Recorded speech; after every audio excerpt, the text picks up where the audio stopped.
Protective Law with Rick Durfee. We're going to have a good time talking about some things to help during the current shelter-in-place coronavirus situation. A lot of people are hanging out at home or even at their work or office, not having a lot of social contact and wondering, what can I do? What should I do? What do I need to do to be prepared for the kind of legal and medical emergencies that can happen during this current hunker down, stay in place, don't be out meeting with and talking to too many people. So there are actually some very important and powerful things we can do and should do, some legal documents we should have in place to help us be prepared for situations exactly like this. So here's the scenario. If for any reason, because of health, accident, illness, some medical condition, some legal condition, if we're not able to make decisions for ourselves, for our own health care, for our own finances, who's going to make those decisions for us? Now, if we have not decided in advance in the proper legal documents who's going to call those shots on our behalf, someone else is going to make those decisions for us. And it will typically be a court or a social worker or a government worker or someone who doesn't really know us, doesn't know what we want or need, and they may end up doing something that we don't particularly want or agree with. So it's really critical for us to name those decision makers in advance before trouble sets in, before we're incapacitated. And we do that in a group of legal documents that are so fundamental, so basic. We call them basic legal and medical emergency documents. And the first two I want to mention that are particularly important in times like this with a healthcare crisis are a medical power of attorney and a living will. In these two documents, we name people who would make medical decisions on our behalf if we couldn't for any reason.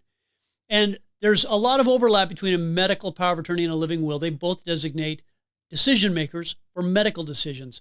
But here's a big difference. The living will is specifically addressing end-of-life issues. If we're not going to get better, if we're not going to recover, and it's a matter of simply addressing in what way and how fast and with how much pain or with what emergency procedures we exit this life, then the living will is invoked.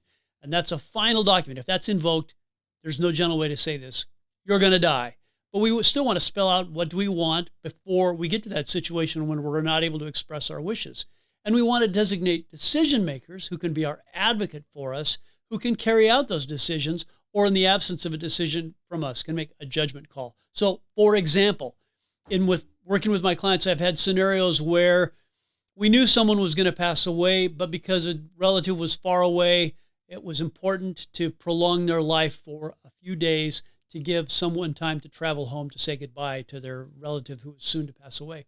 So maybe a feeding tube was inserted or extra medication was given so that they could last a few more days. And in other situations where it's the end, we know it's the end, and so we don't do those medical procedures. And you want somebody who knows you, who loves you, who's aware of your concerns and issues, who's going to make that call for you. Well, what if you're not going to die, which is hopefully the case? Well, then that's where the medical power of attorney comes into play. And there's a lot of other words. Different states use different words for this. A medical directive is sometimes common, but it's a device where you specify what you do or do not want to have happen in the event that you're having a medical emergency and you are unable to communicate your own wishes.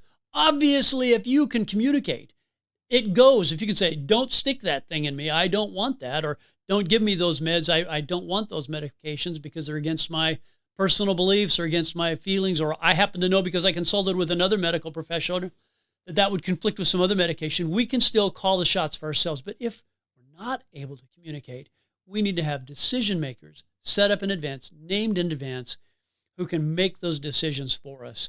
And then the same thing applies with our finances, and we name that group of decision makers typically in a document called a durable general power of attorney. And in simple terms, a power of attorney is a document that gives someone else the legal authority to act on our behalf. The durable part of a durable general power of attorney means that it stays in effect even when we become incapacitated, because a traditional power of attorney only works if you're not incapacitated, which defeats the point. We need the document because we're incapacitated, so it needs to stay in effect even though we're incapacitated. That's what the durable part means. So in the durable general power of attorney, we name people who we want, who we pick in advance, who in the event of our incapacity would help us pay the bills, help us keep the lights on, help us make sure we don't miss a mortgage payment, help us get those deposits in the bank. Now, if we know already that because of age or current illness that we need that help in place today, it's highly appropriate to, if we have that power of attorney document in place, to go ahead and add a person that we've named in that power of attorney on our bank accounts, on our other financial instruments, so that they can have access to those accounts automatically if we can't communicate. If we're younger and we're healthier and we think, yeah, this isn't going to hit me, I got plenty of time, I don't need to have those people on my account just yet, it's okay to wait. So we name legal and financial decision makers in the durable general power of attorney. We name medical decision makers in a medical power of attorney and a living will. The fourth document, and I guess the third group of decision makers, is what about if we have care of another person? Now, this is obvious when we're parents of minor children. We know, well, who's going to get the kids if something happens to us? But in today's world, very often, that's not just minor children. That's grandma and grandpa have inherited the grandkids, or mom and dad have custody of an adult child that is either special needs or incapacitated in some fashion, or even a spouse. So where do we designate who's going to take custody of these people that we might have in our care? And there's a variety of ways to do this. And as it turns out, the best place is to name those persons in a will, because this designates, well, who's going to get these minor children or incapacitated adult persons in the event that we are deceased. And the reason we put it in a will is a special document that is admissible into evidence, even if the person who wrote it is dead and not available to be cross-examined.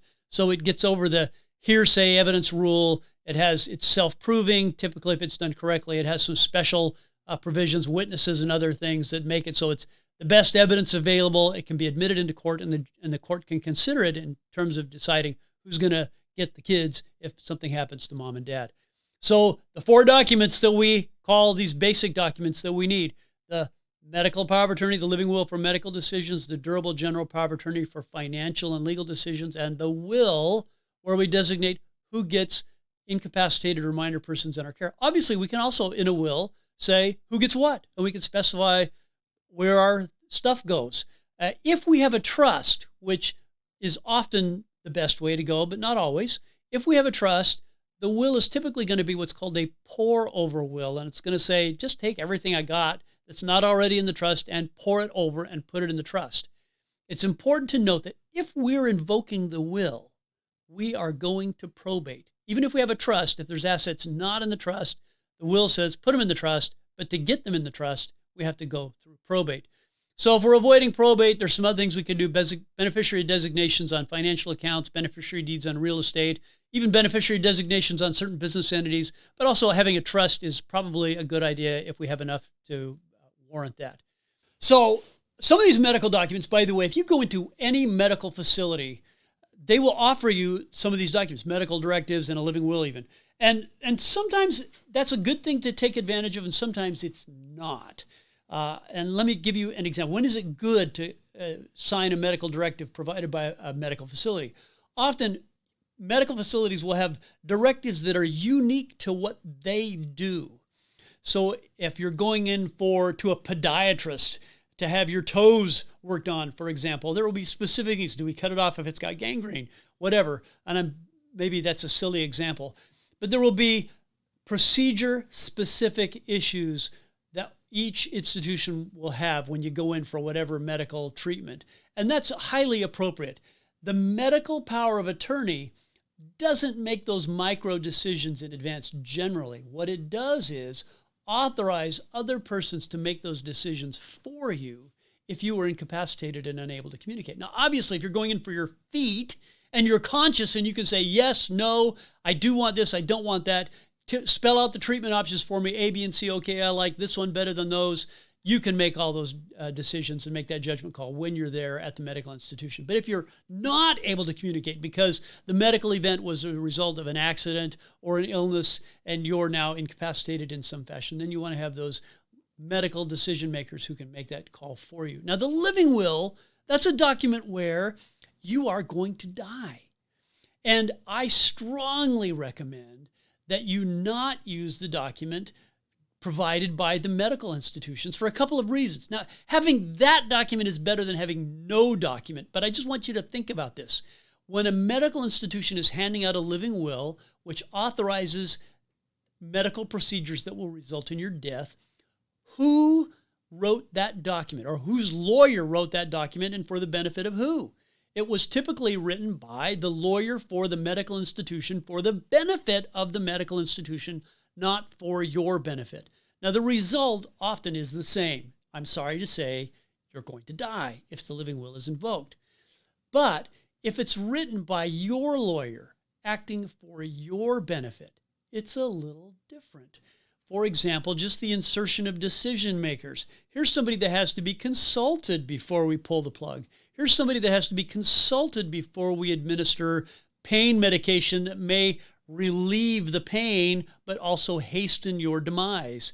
There's somebody that has to be consulted before we do the emergency procedure that may prolong your life for a few days or a few weeks, but you're not really going to get better.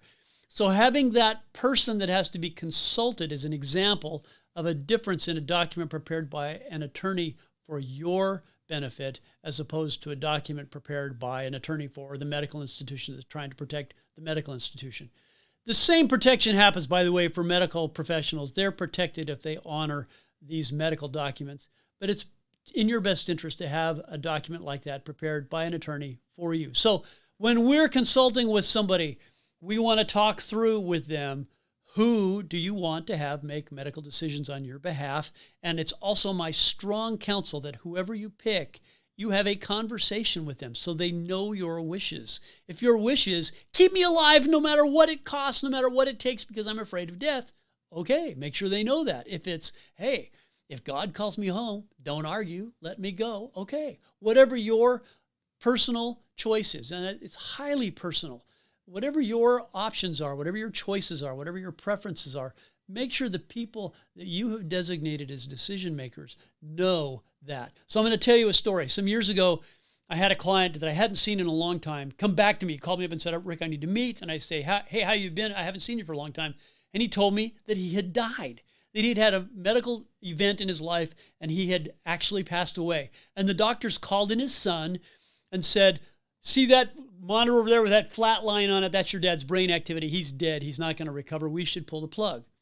And the son paused and thought for a moment and said, you know, I know that that's what Dad would want. That's consistent with his wishes. I just have a feeling that we should wait until Thursday. So, yeah, let's go ahead with this on Thursday. So Wednesday night, in the middle of the night, Dad sits up, coughs a couple of times, says, can I have a drink of water? He woke up. He won the miracle lottery. Now, most people don't win the miracle lottery. Most of the time when the doctors say, hey, they're going to die, you die. This guy didn't. He won the miracle lottery. He woke up. He lived for about another 9 or 10 months. During that period of time, it was really sweet. He was able to put his affairs in order, able to reconcile with some family members, able to just make things sweeter and better. And so when he did ultimately pass away, some of the issues that would have arisen in the first place didn't happen. So here's the point. When you name those decision makers, you want someone who will respect your wishes, who knows what your wishes are, and who will listen to the little voice. And most of the time, the little voice is, hey, Mom or Dad is going to die. It's time to let them go. Let go. But once in a while, the little voice is going to say, wait till Thursday. And between here and Thursday, something else is going to happen. So that's why we name decision makers who will make medical decisions on our behalf. That's why we want them to know what our wishes are, and we want them to know that they've been named so that in that medical event, they can come forward, they can act on our behalf, they can be an advocate for us in that medical institution and make sure that our care level and our needs are met. So these basic documents, well, what do we do? If we already have them, if you're already prepared, you already set these up long ago, way to go, good job, you're prepared, you're ready to rock and roll. By the way, if they're old, they probably ought to be reviewed and maybe updated. And there's kind of a rough rule of thumb. It's about 5 years, and that's a flexible rule of thumb. If the documents are older than that, you ought to seriously look at them and consider updating them because the law changes, the family changes, the people you've named change, the circumstances are just different. And as an attorney practicing in this area, I've encountered a number of situations where an institution will, for whatever reason, say, that document's too old, we're not going to honor it, we're going to disregard it. And I, as a lawyer, I'm a lawyer, I know what I'm talking about. I write a letter saying, this is a completely valid and legitimate document, and it's in force, and you should honor it. And they say, we don't care, we're not going to honor it. And that happens when they're too old. So it's just a good idea to freshen those up. But what if you don't have them? What if you didn't do them, and now you're stuck sheltering in place, staying home because you don't want to spread the disease or get the disease or become a carrier? So what do? Our law firm, and trying to respond to this and addressing the needs of people, have made arrangements to provide these documents during this crisis at a 20% discount from our regular fees, because we'd rather help people get the documents. That's basically our profit margin, candidly. So we basically are producing the documents at cost. By the way, it allows my employees to keep their jobs during this time when other people are losing theirs. So you're going to help keep people who are hardworking and honest and good people employed, which my employees will be greatly appreciative of that. But the point is, we're making these documents available to people basically at our cost with that 20% discount. And we've arranged it so you can have these documents. You can do it all online. You can communicate your decisions. You can spell out who you want. The documents can be delivered to you via email. You can sign electronically. This is something the world has come to a new place where today a lot of electronic signatures are now acceptable. In certain instances, for example, in many places, a will is not yet allowed to be signed electronically. So with the will, we actually send you a paper, and you will need to have that signed with witnesses and a notary.